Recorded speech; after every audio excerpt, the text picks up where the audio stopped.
Here we are tonight with Carrie Lee Nelson, who is the wife of Senator Gaylor Nelson.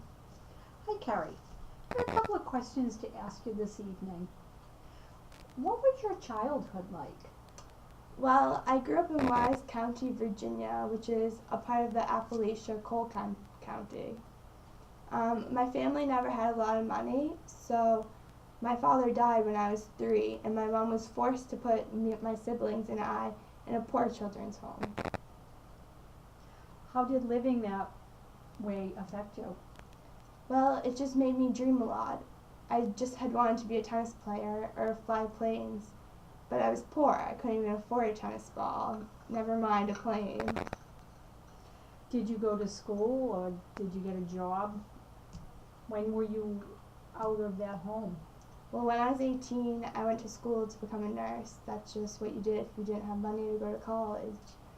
And after that, I qualified for basic training in the Army of the Nurses Corps, and I got involved with the war effort. And that was my first stop on that journey. And when I went to Fort Indianatown, Pennsylvania, that's where I met my future husband at the time, Gellard. Oh. And I've heard that you have a great story about your relationship during the war. Yes, I do. I met him while I was at Fort Indianatown, and it was on a blind date. But we were there for a while. We never really thought that we would ever get married because got shipped out. And he made it clear that he was not the man that would ever write. He hasn't even read his mother. So I never expected to see him again. But then I was moved to Okinawa, which is an island that we won after a fight.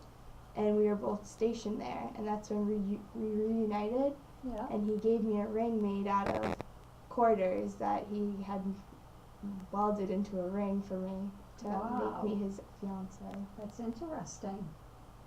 And how did the two of you stay together for so long? I mean, were there any hard times during those periods? Well, we both returned home, and he lived in Wisconsin, so I agreed to move there.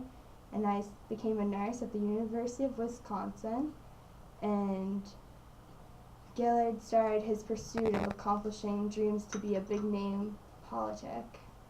And that was basically the hard time because he was always traveling and I would have to stay home with the kids and take care of them. And it was like I was a single parent. But he became bigger and bigger, and he went from the governor of Wisconsin to becoming a U.S. senator. And that was probably the hardest time because I never liked the fancy clothes or fancy dinners. I knew where I came from, and that was a poor family, and I knew who I was, so I was never going to let it change me. But everyone said being the wife of a senator was an honor, but it was something I never cherished. Oh, interesting. So how did you deal with the political world? Well, I never played by the rules. That's basically how I put it. I knew who I was, like I said, and so I still cracked jokes at the dinner tables, maybe made some profound statements, but I knew who I was, and if people didn't like me, then I just didn't care. And how is your life now?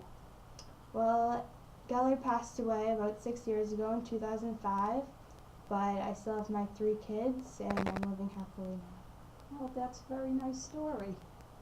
And I wish you the best. Thank you. It was very nice to meet you. Nice to meet you too.